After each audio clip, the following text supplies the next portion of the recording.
నమస్తే, welcome to max TV. రెండు జీవితాలు కలిసి మరో రెండు కుటుంబాలను కలిపి ఎన్నో బంధుత్వాలను ఏర్పరిచే విశిష్ట వేడుక వివాహం. అందుకే మన భారతీయ వివాహ వ్యవస్థను ప్రపంచ దేశాలు ఆదర్శంగా తీసుకుంటూ ఉంటారు. మరి అలాంటి ఎన్నో వేల జంటలను ఒకటి చేసినటువంటి powerful and dynamic lady Vanajarao matrimonial వ్యవస్థాపకురాలు వనజారావు గారు ప్రస్తుతం మనతో పాటు ఉన్నారు. మరి మేడంని అడిగి మరిన్ని విషయాలు తెలుసుకుందాం. నమస్కారం అమ్మా. నమస్తే అమ్మ, ఎలా ఉన్నారు? సూపర్గా ఉన్నా. సూపర్ అమ్మ. అమ్మ, మనం చూస్తూ ఉంటాం ఇది వరకు అంటే 30 years బ్యాక్ భార్య భర్తలు ఒకే దగ్గర ఉండి భర్త బయటికి వెళ్ళి పని చేసి వచ్చి భార్య ఇంట్లో పనులన్నీ చేసుకుంటూ చాలా చక్కగా అన్యోన్యంగా ఉండేవారు. But now present wife and husband ఇద్దరు కూడా ఎక్కడెక్కడో దూరంగా ఉండి వర్క్ చేసుకుంటూ ఉన్నారు. అలా దూరంగా ఉండడం వల్ల వాళ్ళలో అన్యోన్యం అనేది అలాగే ఉంటుందా? చాలామంది ఈ దూరంతో విడాకులు తీసుకుంటూ ఉన్నారు. దీని గురించి మీరు ఏం చెప్తారు? అన్యోన్య దాంపత్యానికి దూరం అనేది చెప్పడం సబబు కాదు. ఓకే, ఏదైనా దూరం అనేది ఒక భారంగా అనిపించకూడదు. అన్యోన్యత అనేటప్పటికి ఎంత దూరం ఉన్నా అఫెక్షన్ అనేది అలాగే ఉంటుంది. ఫస్ట్ నిజం చెప్పాలంటే పద్ధతి, పొందిక, పొంతన అనేది ఎక్కడ లోపిస్తుందంటే దూరం ఇంతవరకు లోపించట్లేదు. కానీ వేడినీళ్ళకు చన్నీళ్ళు తోడుండాలి, చన్నీళ్ళకు వేడినీళ్ళు తోడుండాలి అన్నట్టుగా సంసారంలో భార్యాభర్త ఇద్దరు చేసుకోవడం కరెక్టే కాదన్ను. ఎందుకంటే పిల్లల భవిష్యత్తు దృష్ట్యా వాళ్ళు అడుగడుగునా కొంచెం వాళ్ళు కూడా స్టెప్ వాళ్ళు వెళ్తూ ఉంటారు. కాబట్టి ఎందుకు డౌన్ఫాల్ కాకూడదు కాబట్టి లైఫ్ అంటే అందువల్ల ఇద్దరు కష్టపడతారు. దీనిలో ఏంటంటే అతను దూరంగా వర్క్ చేస్తున్నప్పుడు భార్యకి ఈ చోట ఉండటం అవునా కాదా, సబబా కాదా, అంత అత్యవసరమా? ఎందుకని వాళ్ళకి ఒకవేళ అతనికంటే ఎక్కువ భార్యలో జీతం ఎక్కువ సంపాదిస్తున్నప్పుడు తప్పనిసరిగా అమ్మాయి ఆగిపోవాల్సిందే. లేదు తనకంటే ఏదో చేదోడు బాదుడుగా ఏ టీచర్ ఉద్యోగమో ఏదో అంటే వదిలేసేసి వెళ్ళిపోవాల్సిందే హస్బెండ్తో. అంతేకాని హస్బెండ్ అక్కడ చేసుకుంటానులే, నా ఉద్యోగాన్ని నేను ఎందుకు వదులుకుంటాను, ఏదో కొన్నాళ్ళకు నాకు ప్రమోషన్ వస్తుంది కదా, నేను ఇంకేదో గొప్పదాన్ని అయిపోతాను కదా అనే ఆలోచనలో వద్దు. ఎందుకంటే వాళ్ళిద్దరిలో మాత్రం సమన్వయం అనేది ముఖ్యం. ఇద్దరు చర్చించుకోవాలి. మనం వెళ్ళడం, ఈ దూరం వెళ్ళడం మంచిదా, ఆమె కూడా వచ్చేయడం మంచిదా, ఇద్దరు దూరంగా ఉండి సంపాదించుకొని బతకడం మంచిదా అనేది మాట్లాడాలి. కానీ దూరము అనేటప్పటికీ కొద్దిగా భారం అనేది మాత్రం అవుతుంది. ఎందుకంటే తండ్రి పిల్లలకు కూడా ఆ తండ్రి అనేవాడు దగ్గర లేకపోయేటప్పటికి సింగిల్ మదర్ దగ్గరే పెరగడం వల్ల కొంచెం ఆ అబ్బాయిలో కూడా లేజీతనం ఎక్కువైపోతుంది. లాడు అనేది ఎందుకంటే బుద్ధు మురుపం కూడా ఎక్కువైపోతుంది. ఒక మొండితనం అనేది ఎక్కువైపోతుంది. అంటే పిల్లలు కూడా పాడవడానికి అవకాశం ఉంటుంది. కానీ ఈ అన్యోన్యత అన్నారు చూడండి, వాళ్ళల్లో ముందుగా ఆ సమన్వయ భావం ఉండి ఒకళ్ళకొకళ్ళు ఇలా మనం ఈ టైంలో వీక్లీ వన్స్ రావడము వెళ్ళడము ఇవన్నీ చేయాలి పట్టాలి అలా అనుకున్నప్పుడు ఓకే. కానీ అతనికి టైం లేక 6 నెలలకో 3 నెలలకో రావడం, అటు తొంగి చూసి వెళ్ళిపోవడం ఇలాంటివి అనేది అది దాని సంసారం అనిపించుకోదు. అందువల్ల మీరు కొంచెం ముందుగా ఆలోచించుకోవాలి. వెళ్ళకూడదు అనుకుంటే ఇద్దరు కలిసిమెలిసి ఉన్న దానిలో తృప్తిగా ఉండడానికి నేర్చుకోవాలి. ఏదో మనం గొప్పలకి పోయి ఆడంబరాలకు వెళ్ళి మనం ఏదో ఆరాట పడుతూ మనం కాపురాలు చేసేదానికంటే కూడా మనం పొందిగ్గా ఒద్దిగా చేసుకోవడం బెటర్. ఇంకొక విషయం ఏంటంటే మొన్న ఒక ఎగ్జాంపుల్ చెప్తున్నాను. ఒక వీక్ డేస్ బ్యాకే ఇంకా రికార్డులో కూడా ఉంది ఆవిడ మాట్లాడే మాటలు కూడా, ఆవిడ కూడా వింటూ ఉండొచ్చు, బహుశా హైదరాబాద్ నుంచే వచ్చింది.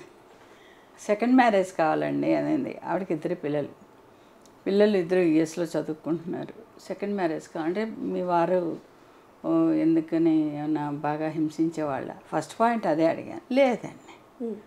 తర్వాత మరి మీరు ఎందుకు సెకండ్ మ్యారేజ్కి వెళ్తున్నాను?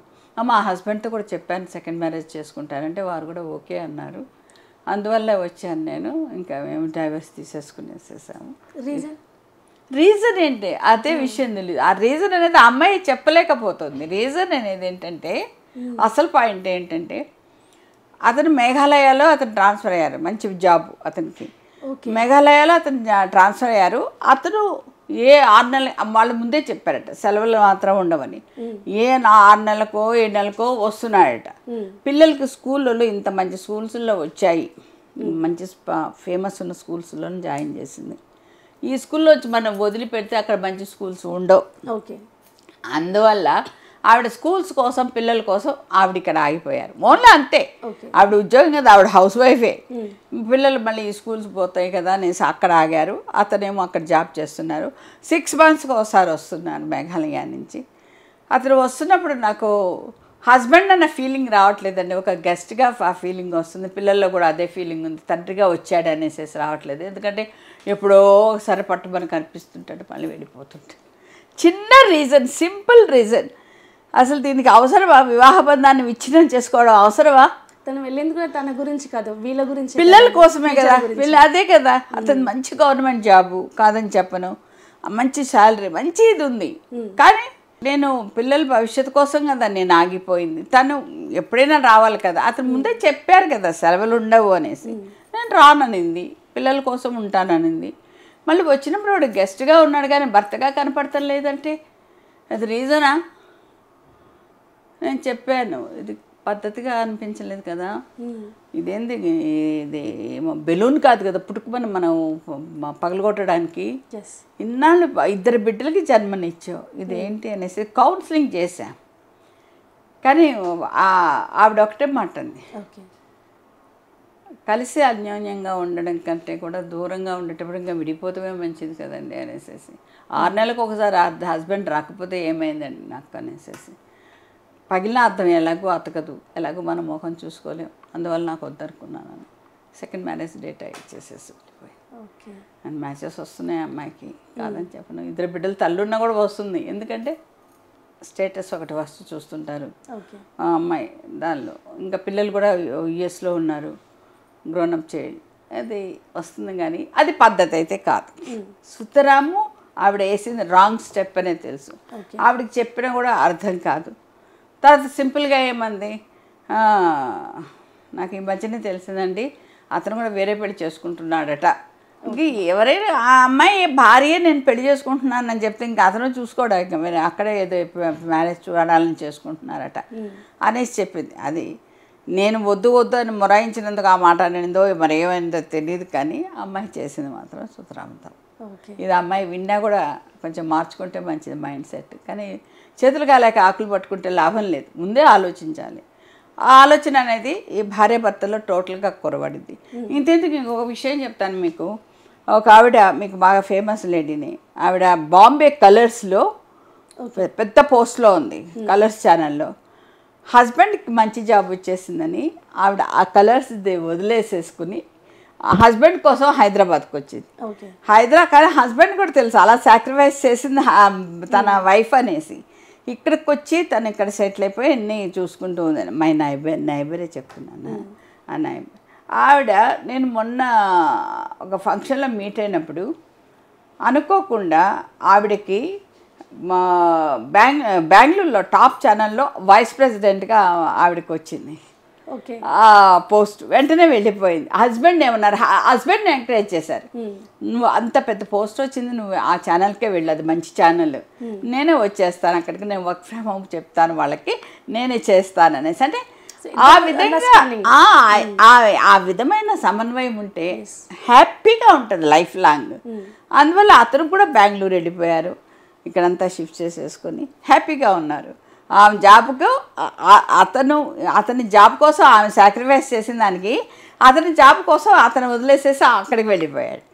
అంటే ఇదంతా మనం ఆలోచిస్తుంటే ఎలా అనిపిస్తుందంటే వాళ్ళు ముందే ఆలోచించుకొని మంచి ఏమిటి చెడు ఏమిటి, దీనిలో మైనస్ పాయింట్స్ ఎన్ని ఉన్నాయి, ప్లస్ పాయింట్స్ ఎన్ని ఉన్నాయి, పిల్లలకు కూడా భవిష్యత్తుకి ఏమాత్రం దెబ్బతింది కదా, ఇలాంటివన్నీ ఆలోచించుకొని స్టెప్ తీసుకుంటే ఈజీగా సక్సెస్ అవ్వగలుగుతారు. లేకపోతే వెంటనే విడిపోవడం అనేది తథ్యం, మేఘాలయ అమ్మాయిలాగా అలా అయిపోతుంది. కానీ దూరం అనేటప్పటికీ ఇరువురి మధ్యలో భారం అనేది పెరుగుతుంది, అది మాత్రం తప్పదు. థ్యాంక్ యూ సో మచ్ అమ్మ. వివాహ బంధం అంటే ఏంటి, వివాహ బంధం బలంగా నిలబడాలంటే భార్యాభర్తలు ఎటువంటి జాగ్రత్తలు తీసుకోవాలి, అదేవిధంగా కలిసి ఉండడానికి ఎటువంటి ఆలోచన విధానంతో వాళ్ళు ఉండాలి అనే విషయాలు మాకు తెలియజేశారు. Thank you so much.